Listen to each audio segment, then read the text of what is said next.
Aviation Podcast with Derrick Beeler, David Rowe, and David Gorman. All right, I want to welcome everybody into the ninth episode of the History of Aviation Podcast as we're coming off this Christmas and New Year's, and we, as always, hope everybody had a wonderful Christmas and a very, very happy New Year. My name's Derrick Beeler. I'm the producer of this show, and as always, I am joined by Mr. David Rowe and Dave Gorman. How you guys been doing? We've had a little bit of a break, starting with you, Dave Gorman. Well, Happy New Year to you, fellas. Good to see you again and talk with you.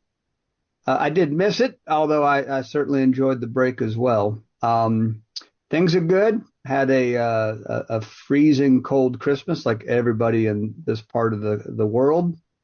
But nice break and everything, kind of low key, down a whole lot of traveling. So that was not too much stress or anything. But yeah, Happy New Year, fellas. Doing good. Same to you, David Rowe. Yes, great to see you guys back again. Happy New Year. Let's look forward to a great 2023. And yeah, it's been busy at my house. We've had family over this past weekend for Christmas, and then we had Christmas with the family on Christmas. So I've had tons of family visiting. Got to stay home, thank goodness. But haven't been much aviation. Went to the airport over the weekend and shot a couple of commercial airliners just to get the camera out, shoot some pictures, and just kind of stay in the habit. So everything's good here and looking forward to a new year. So thank you, guys. Definitely. You got to keep those skills going, right? Absolutely. You don't use them, you lose them. That's the truth. There you go. And, it's interesting because this is our first helicopter. It is. Yeah. And it's about time, some people might tell us. Exactly. I agree. But, you can't go back and find a more important helicopter, and certainly in U.S. military history, I would think, at least one that has served as long as the CH-47 Chinook. Well, guys, let's jump into it. Yeah, celebrating its 61st birthday, I think. Yes, I believe that's correct. It's served about as long as the C-130 has. I think those are two of our longest serving aviation aircraft in the United States. Pretty incredible. You think about what helicopter technology looked like in 1960. This was designed to replace the CH-37 Mojave, which is also a heavy lift helicopter. But you think that, the earliest Chinooks, the earliest models that became the Chinook, it looked like the Chinook. I mean, you could tell its heritage. They were onto something with these big masts that they have the blades on top of. They didn't have to deal with the torque issue that took away power from the engine. I mean, this is a powerful helicopter, but the design was true, and with some modifications and upgrades, it's done incredible service. What a history for this type of helicopter. Yeah, absolutely. It's sort of similar. It started out from the Vertol company, which was previously Piasecki. They used to have what was called the Flying Banana, the H-21, which was this real long, thin, looked like a banana that had that tandem rotor configuration, and they bulked it up and made it bigger. And I found this interesting, that when the Army first asked for this helicopter, the Vertol company designed it, and the Army wasn't happy with it. They didn't think it was big enough. So that version, the original one, became the CH-46 Sea Knight, which the Navy and the Marines have used. So the Army said, well, make it bigger, make it stronger. And that's where the CH-47 come from. So they wanted an aircraft that was squad sized, so that you could put a squad of troops into that helicopter and carry them around wherever they needed to go. And so in 1961, this CH-47A came into use, and it's been around ever since. It's an interesting heritage. You consider VTOL, I guess, was Were they absorbed into Boeing? Is that how that went? Correct. Yeah, I think it started out as Piasecki, and then I think there were some issues there, and somebody took it over, and it became VTOL, and then Boeing got involved, as Boeing typically does, and absorbed them right up. So it's now a Boeing CH-47 Chinook, but the heritage is Piasecki, Vertol, now Boeing. Yeah, absolutely. It's also, you know, from a distance you might see the CH-46 and the CH-47 and be a little bit confused, but if there's, you know, next to each other, there's no doubt which one is the 47 because it looks like it's about a third again as big. This is a massive helicopter and frequent appearance at air shows, and oftentimes it's open up to where you can walk inside or get up close and just see the size of this thing. Yeah, it's really big. I mean, it's capable of carrying anywhere from 30 to 50 troops. So, I mean, that's a lot of people inside of that machine. And, you know, you start thinking of all the equipment that they're carrying, and, you know, it's a 24,000 pound payload. So it can carry a lot of stuff. And that payload, go ahead. I'm sorry. No, and that's its primary function, obviously, is to carry stuff. So, you know, inside, internally, and externally, which is probably the more exciting, I guess, way of saying it. When they undersling tanks or trucks or whatever, you know, old aircraft that have crashed, they can just attach it to 3 hooks on the bottom and take it out. And it's a heavy lift helicopter, and that's what it does. And it's, you know, it's gotten better over time because of the upgrades to the engine and to the just the technology. I mean, it's got a full glass cockpit, of course, nowadays, and you know, it's probably be pretty interesting to see how many people flying it today are, you know, the sons or grandsons of people who flew it, or granddaughters of people who also flew the CH-47 because it's been around a long time. Yeah, absolutely has. I think it started out at like 2,000 horsepower, and it's now pushing 5,000 horsepower, 4,700.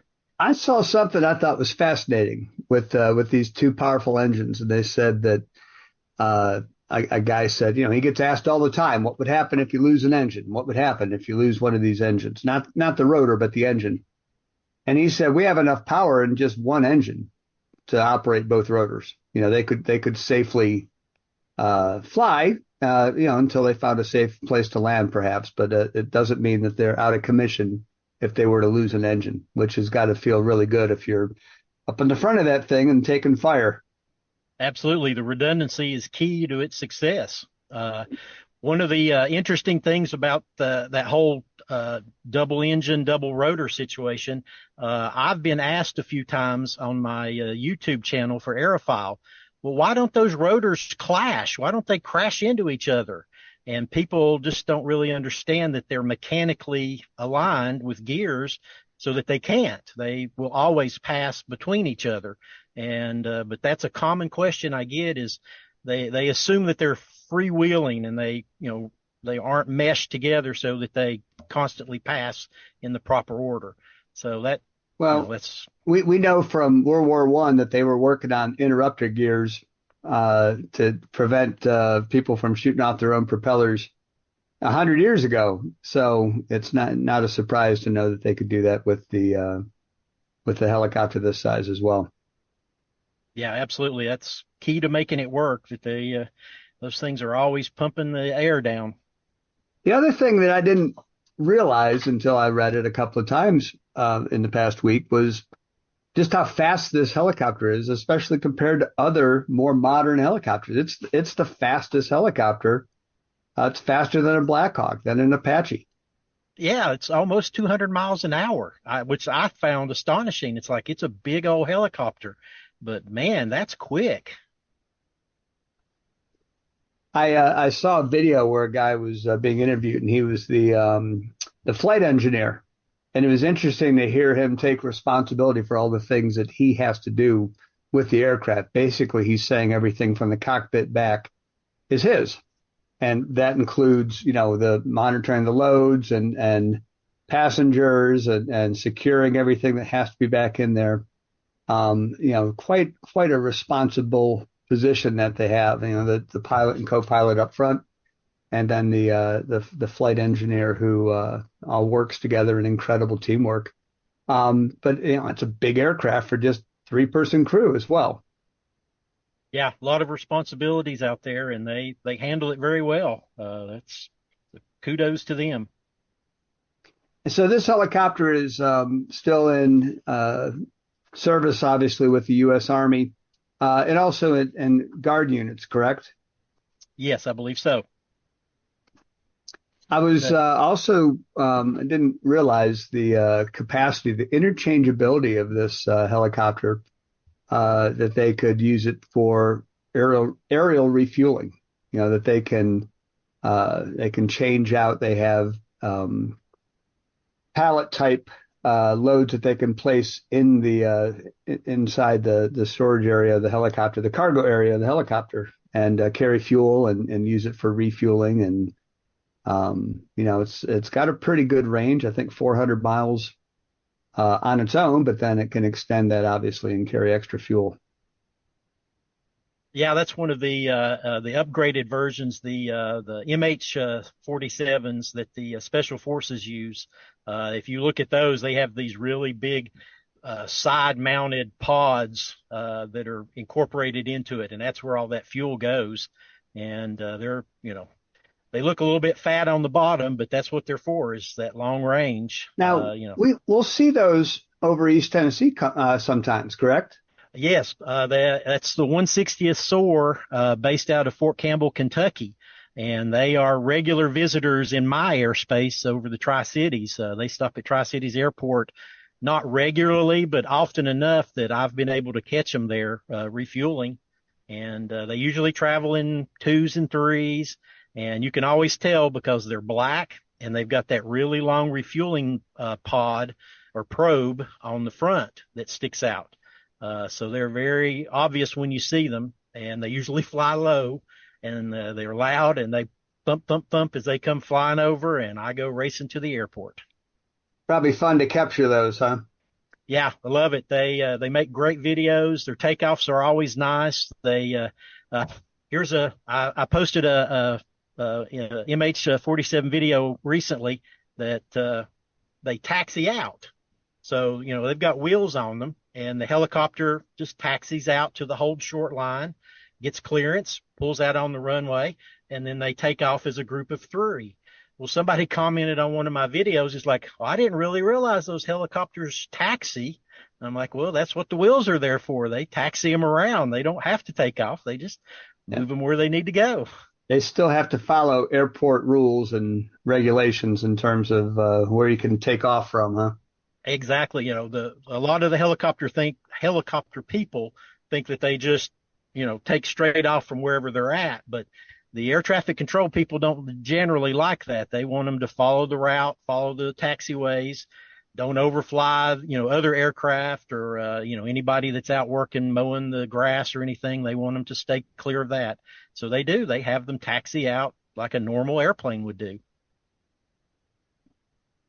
I also was, kind of interested looking, as always, we do this whenever we have an aircraft that's served in the armed forces of other nations, just to see some of the other countries that have flown it. But I thought it was interesting that both Argentina and Great Britain had Chinooks available to them during the Falklands War back in 1982. Yeah, that's something that I wasn't aware of. I think Argentina had a couple of them, and the UK obviously had more. But they're all around the world. Speaking of other countries, the list I've got is long here. Netherlands, Canada, Australia, India, Singapore, Greece, South Korea, Taiwan, Egypt, Indonesia, Italy, Japan, Libya, Morocco. It just goes on and on. Turkey, United Arab Emirates, with the U.S. and the UK being the largest operators for sure. Definitely. Well, there were 4 of them that Great Britain sent down to the Falklands, and they were aboard a ship called the Atlantic Conveyor. and one of the Argentine super or Dassault Super Atendard fighter planes fired one of those Exocet missiles, and I'm old enough, I remember when that happened. That was a big deal. I didn't know what a Super Atendard was, or never heard of an Exocet, but what I remember is video of this large container ship that was sinking, and turns out that one of the four helicopters was able to lift off the deck. It was actually doing a different mission, and so it wasn't aboard the ship when it got struck. The other three helicopters were trapped. They had so much damage they were dealing with on the ship that they couldn't consider trying to recover those aircraft and get them off. So they went down. This one ship, I think, the one that survived, they nicknamed it the Survivor, of course, which makes sense. And then that helicopter saw 38 years of service. It just was retired last year to a museum in England where it's on display now. Four different pilots received the Distinguished Flying Cross while in that aircraft over the years. So quite a history all the way from the Falklands up into the Gulf War. And it's neat to see one airframe that had that length of service and that historical length of service as well. It was in use and in combat. It wasn't just a show plane or one that lived a long time. It served its country well. Yeah, I'm sure it's got the scars to show it as well. Absolutely, it would have to. You also mentioned Libya, and I thought that was interesting to realize that we actually sold some of these to Muammar Gaddafi's government, and that I think I read where he had hired some consultants, some folks to help keep his helicopters available, but I don't know that any of those are still active. But there was a time when we were courting, I suppose, and making available some of our weaponry to some folks that later on it didn't look like such a great idea. Correct. Yeah, the Iran and Libya both were able to purchase some of the Chinooks. I believe they didn't buy them directly from us. I think they bought them through the Augusta Westland Corporation, which can license build them. So it was kind of a roundabout way of getting them, but they did get them. And yeah, you're right. Nobody really knows today if those are still in active use or not, because I'm sure parts and crews are hard to get a hold of these days. No doubt. What are some of the other roles that the Chinook has played? I mean, obviously it was a helicopter. It was a troop. I mean, it was a combat helicopter, carried troops into battle. You mentioned the carrying equipment and tanks, rescuing aircraft, carrying artillery pieces. What are some of the other roles that the Chinook has played? Probably one of the biggest one is medical evacuation. During combat, you've got all these troops that are injured, and this is a wonderful plane to fill up with wounded people and get them out. Search and rescue for downed aircraft. They can do parachute drops out of the back. It's got that big door at the back that drops down, and they can just jump right out the back. Probably one of the bigger things just in civilian use and military use is disaster relief.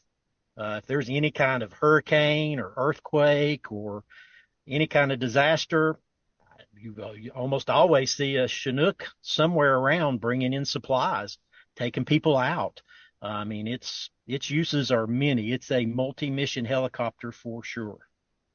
And that size sure makes it important in terms of bringing in a load or taking people out, getting people out. So I can remember seeing people being rescued after hurricanes, from rooftops and things like that with Chinooks lowering baskets. And, sometimes you'll see other Coast Guard helicopters doing the same, but the Chinook plays a role in disaster relief, as you said.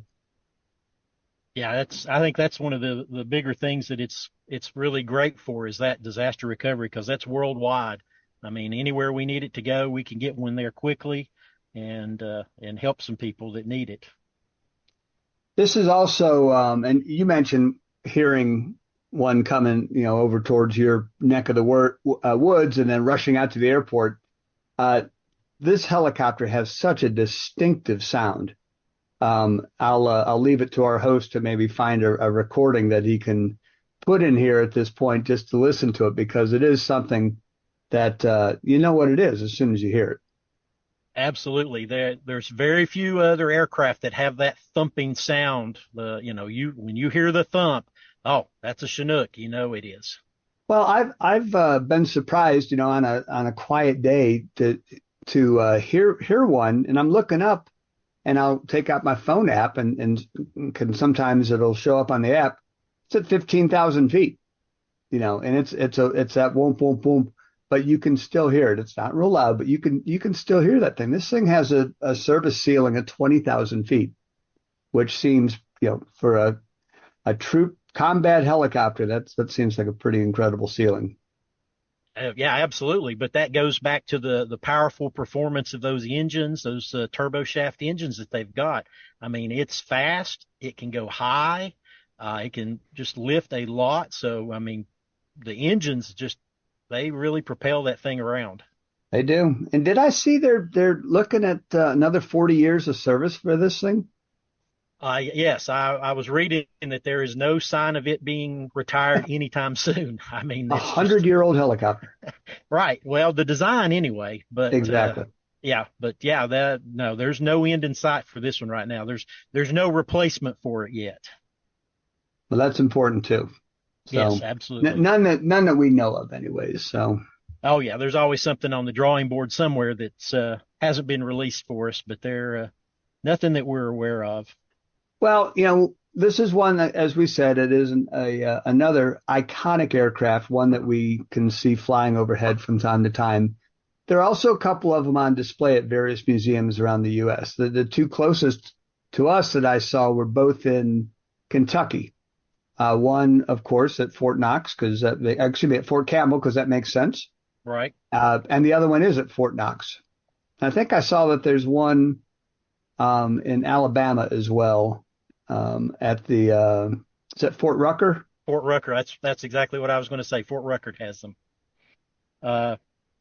Here's an interesting one that's at Fort Rucker. Have you ever heard of the BV-347? I don't think I have. Tell me more. Well, this is an experimental helicopter. It is a Chinook that they basically it's for experiments. So they expanded the rotors. They're 30 inches longer, and they added a fourth one. So it's got 8 blades. It's 110 inches longer on the fuselage, and in the middle of the fuselage, they put wings on the Chinook to help with lift. They tested it for about 2 years, about 350 flight hours, and it had retractable landing gear, which is unusual for this type of helicopter. But I know our listeners can't see the picture behind you, but that's got to be the helicopter. That was the one that when I found that picture, I was like, I've never seen this before. What is this? And so, yeah, they actually tested it, trying to make it bigger, to fly further, to fly, higher. It turns out the wings did provide added lift, but the weight took away the benefit of that extra lift. Yeah. So, it was a test bed. They tested some things, bigger rotors, more rotor blades.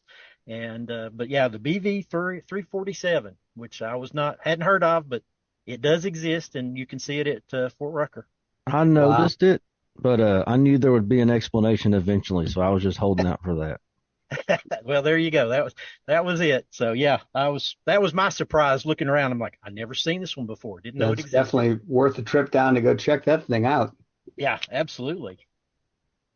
Any history that you found of air-to-air kills or anything in Vietnam? Did they ever have anything like that with any engagements? I did not find anything in my reading and researching. Well, here, let me throw another one at you that I hadn't seen or heard before. Have you ever heard of the Guns A Go-Go? No, sir. It is an ACH-47A. It's an armored Chinook. So apparently, during Vietnam, they were looking to armor and make a gun platform out of the Chinook. So they armored it up. They put rocket pods, 20 millimeter guns, 50 caliber guns, and a 40 millimeter grenade launcher in this. They made 4 of them. 3 of them went into combat. And apparently they used them for a couple of years. They worked out fairly well. One was lost in an accident. The second one was actually lost in combat. And the third one was retired back to the United States after that. But their nickname was Guns A Go Go. So that's something I had never heard of. Well, considering what things were like probably by the time that was being developed in Vietnam, that would make you feel a little bit better about the mission you were flying, the place you were flying, and the opposition you were facing.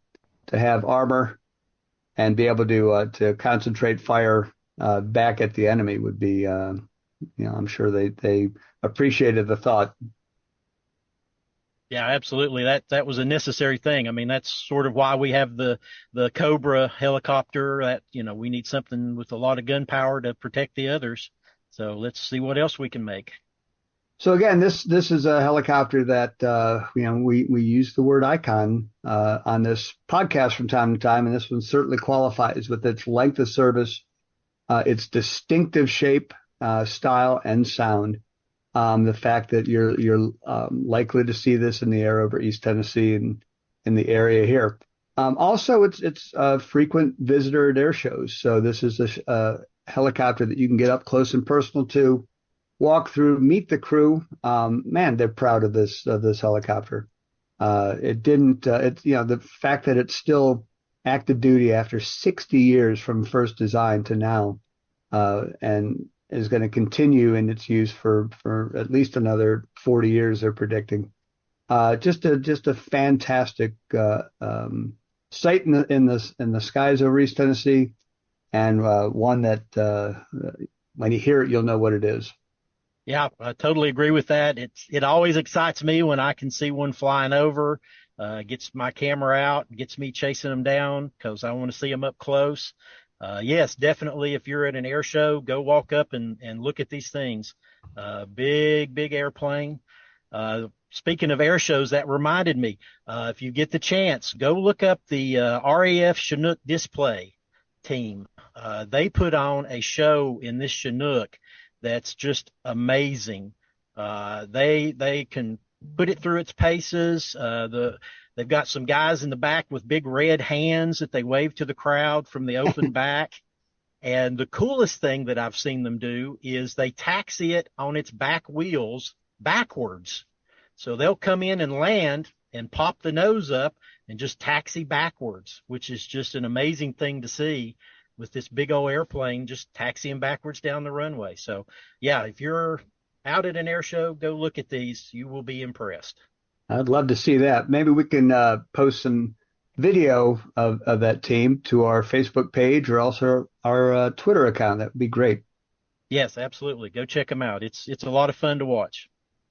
And Derrick, we also have an Instagram, correct? We have an Instagram, and that's what I was going to jump into. And like I said, always, guys, it's always a great conversation just like this, and we just had very educational.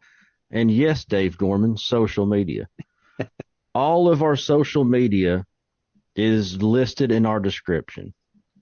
Something new that we've just added here is we have a phone number. That's going to be listed in the description below, where you can call and give us a voicemail feedback and or text us. When we have enough of those built up, we're going to play them on the show. And that's awesome. Well, we'd love to get some feedback on the show, and see if anybody has suggestions for future topics as well. Definitely. Yeah. And for the audio nerds like me, I'll put a link down below to our email address where you can record feedback and send it in if you don't want to do the voicemail or text part of it. So all that's in the description below. We've got Facebook, we've got Twitter, we've got Instagram, we've got Patreon. Hey, we are ready for 2023. We are. We're jumping right in both feet for sure. Do you guys want to go over any of course, I always put Dave Rowe, I always put your website down there. You want to talk a little about your website? Okay, sure. Let me see here. Yeah, and if anybody's interested, they can always go check out the Aerofoil YouTube channel. I've got lots of helicopters on there, and I've got an entire playlist of CH-47 Chinook. I've got Army, I've got Marine, I've got lots for you to see out there. I've got pictures on my Aerofoil website. So just search for Aerofoil, and you will see some pretty great aviation related things. So check it out if you can. Hey, real quick, Dave, I was going to mention also some of these Chinooks come in with those low visibility markings, which makes it kind of tough to identify the airframe, right? Absolutely. I have spent many times zooming in to try to read the numbers on the back tail of these things because it's literally black on black or light green on dark green, and you're trying to figure out what year is this? What's the model? Yeah, the low vis, that really works. It is hard to see who and what they are. Some pretty fascinating designs that they have and ways that they identify their aircraft, and not so easily for us. No, not easy for us, but that's part of the challenge is to try and find out because, we want to know where'd it come from and where's it going? Well, we know you're on the case, which is a good thing. And it's Aerofoil. That's where they can find you. Yep, Aerofoil. I'm on all socials, Facebook, Instagram, Twitter, and I've got a YouTube channel under Aerofoil. So, yeah, please go check it out. Dave Gorman, any of your social media you want to talk about? No. Understood. Well, I'm on Facebook, and we'll occasionally post things about our show. I don't have a dedicated aircraft page or YouTube channel like David does, although I do have a lot of aviation videos on my own YouTube channel, which is Gormania, Gormania. If you look for that channel, you can find it under that. I have other things besides just aircraft, but I do have things from Oshkosh and other local shows. I've got Knoxville Air Show from 1995 up there, which is kind of cool to see. The first appearance of the stealth fighter here in Knoxville was in that air show, so that was very, very cool. That was a fun one to attend. I remember that one very well. You were 6, I think, right, Dave? Pretty close. No, not quite. Not even close. Yeah, and our website also is the show's website is also listed down there. That's the great thing about podcast. Everything is listed below. So Excellent. Check it out for your convenience. But yeah, I'll go ahead and close up the show, guys. It's been great, as always, a wonderful discussion. So for David Rowe, Dave Gorman, I'm Derrick Beeler. Thanks for listening to the History of Aviation Podcast.